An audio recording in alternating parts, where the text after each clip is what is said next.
Bonjour et bienvenue dans l'émission Zoom sur les JO 2024. Le 8 août, la France a gagné sa 14e médaille d'or. Le gagnant s'appelle Benjamin Thomas. Mais ce qui fait le plus parler de lui, c'est moins sa médaille d'or que sa chute lors de l'épreuve. En effet, ce jour-là, au Vélodrome national de Saint-Quentin-en-Yvelines, en région parisienne, le Français a fait une lourde chute à 25 tours de l'arrivée. On le croyait perdu, car il a été le seul des coureurs qui circulait à toute vitesse à chuter. Regardez-le de loin et maintenant de près. Cette chute a dû lui faire très mal, à la fois sur le plan physique, mais aussi au niveau psychologique. Tous ceux qui assistaient à cette compétition se sont interrogés. Va-t-il se remettre en selle? Surtout, peut-il encore espérer une médaille?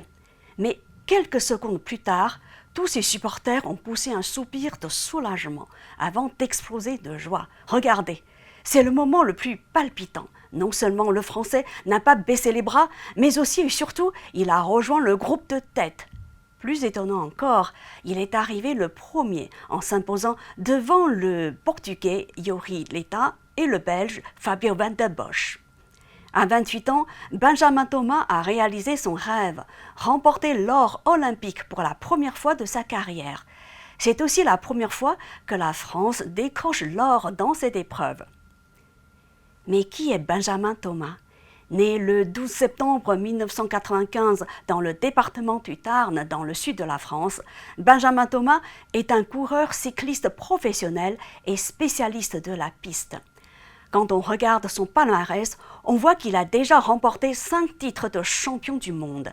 L'Omnium en 2017 et 2020, la course à l'américaine en 2017 et 2022 et la course au point en 2021.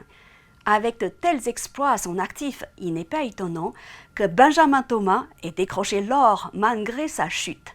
C'est la fin de cette émission. Merci à vous de l'avoir suivi. À bientôt.